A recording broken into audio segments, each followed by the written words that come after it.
तो इस short question में हमने ग्रेविटेशनल फोर्स और कूलम्स इलेक्ट्रिक फोर्स का कंपैरिजन करना है। देखिए, जब भी आपको ये कहा जाता है ना तो कि दो चीजों का या दो क्वांटिटीज का कंपैरिजन करें, तो इसका मतलब क्या होता है?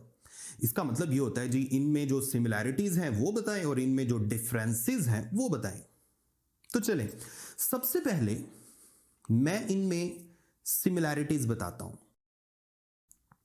पहली सिमिलैरिटी तो ये है कि जी ग्रेविटेशनल फोर्स और इलेक्ट्रिक फोर्स, इन दोनों का फॉर्मूला मिलता जुलता है। जरा देखें, एक तरफ हम ग्रेविटेशनल फोर्स का फॉर्मूला लिख लेते हैं और एक तरफ इलेक्ट्रिक फोर्स का। ग्रेविटेशनल फोर्स का फॉर्मूला क्या है? F is equal to G, capital G, m1 m2 divided by r square. दो मैसेज के सेंटर के दरमियान डिस्टेंस है r और दोनों मैसेज की वैल्यूज हैं m1 m2। और अगर इन मैसेज की जगह चार्जेस आ जाएं q1 और q2, डिस्टेंस को हम r से ही जाहिर कर लेते हैं, तो इलेक्ट्रिक फोर्स का फॉर्मूला क्या होता है? वो भी मिलता जुलता ही होता है, k q1 q2 divided by r square. Gravitational force में कैपिटल G का मतलब था ग्रेविटेशनल कांस्टेंट, और यहां कैपिटल K का क्या मतलब है? Coulomb's constant. ये तो पहली सिमिलैरिटी होगी कि दोनों के फॉर्मूले मिलते जुलते हैं, और इसी सिमिलैरिटी की बेस पे हम कह सकते हैं कि ये दोनों फोर्सेस इनवर्स स्क्वायर लॉ को फॉलो करती हैं। Both forces follows inverse square law, क्योंकि इन दोनों फोर्सेस में जो फोर्स की मैग्नीट्यूड है वो डिस्टेंस के स्क्वायर के इनवर्सली प्रोपोर्शनल है। अब आते हैं दूसरी सिमिलैरिटी की तरफ, और वो बड़ी सिंपल है।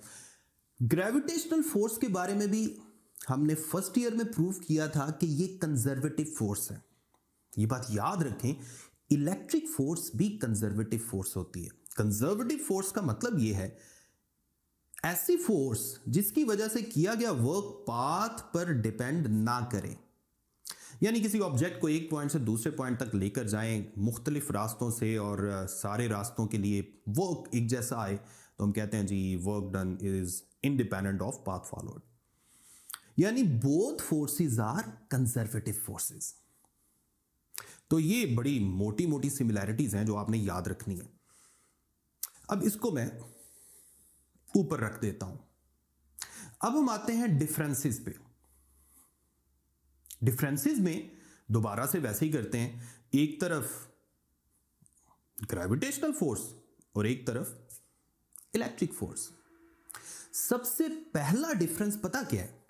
अब गौर करें, ग्रेविटेशनल फोर्स के फॉर्मूला में जो कैपिटल जी है ना, दोबारा से फॉर्मूले लिख लें। कैपिटल जी जो है ना, इसकी वैल्यू होती है 6.67 multiplied by 10 raise to power -11। लेकिन जो कूलम कांस्टेंट है ना, कैपिटल के, इसकी वैल्यू होती है 9 into 10 raise to power 9। Unit भी आपको नजर आ रहे हैं साथ लिखे हुए।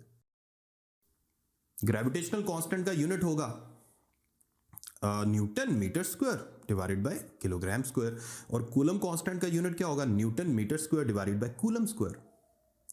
इन दोनों में गौर करें, जो ग्रेविटेशनल फोर्स का फॉर्मूला है ना, ग्रेविटेशनल कांस्टेंट की जो वैल्यू है उसमें 10 की पावर माइनस में है, और कूलम कांस्टेंट में 10 की पावर प्लस में है। इसका मतलब है कूलम कांस्टेंट बड़ा है और ग्रेविटेशनल कांस्टेंट छोटा है। इसलिए हम कह सकते हैं gravitational force is weaker as compare to electric force. ये तो पहला डिफरेंस हो गया। दूसरा डिफरेंस ये है कि no doubt gravitational force weaker है, लेकिन ग्रेविटेशनल फोर्स की रेंज ज्यादा है। यानी मैसेज बहुत ज्यादा फासले पर भी हो तो वो एक दूसरे पर ग्रेविटेशनल फोर्स लगाते हैं, लेकिन ग्रेविटेशनल फोर्स के मुकाबले में जो इलेक्ट्रिक फोर्स है ना, उसकी रेंज कम होती है। यानी चार्जेस जब करीब करीब होते हैं फिर लगती है, एक हद से ज्यादा फासले पे चले जाएं तो फिर ये इनइफेक्टिव हो जाती है। So gravitational force is long range force and electric force is comparatively weak range force. अब हम आते हैं तीसरे डिफरेंस पे। ये बात याद रखें, ग्रेविटेशनल फोर्स मीडियम पर डिपेंड नहीं करती। यानी दो मैसेज के दरमियान अगर कोई मीडियम भी है तो फिर भी ये दोनों मैसेज एक दूसरे पर फोर्स लगाते रहेंगे।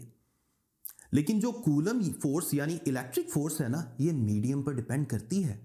आपको याद है हमने कूलम्स लॉ में पढ़ा था कि दरमियान में अगर डाइलेक्ट्रिक कांस्टेंट रख दिया जाए तो कूलम फोर्स यानी इलेक्ट्रोस्टैटिक फोर्स में कमी आ जाती है। सो दिस फोर्स यानी electric force is medium dependent but gravitational force is medium independent. ये तीसरा डिफरेंस हो गया। चौथा डिफरेंस भी है। चौथा डिफरेंस ये है कि जो ग्रेविटेशनल फोर्स है ना, उसको हम ब्लॉक नहीं कर सकते, शील्ड नहीं कर सकते। It can not be shielded. लेकिन कूलम फोर्स यानी इलेक्ट्रोस्टैटिक फोर्स को शील्ड किया जा सकता है, क्योंकि ये तो हम जानते हैं कि डाइलेक्ट्रिक कांस्टेंट या डाइलेक्ट्रिक मीडियम की वजह से कूलम फोर्स में कमी आ जाती है।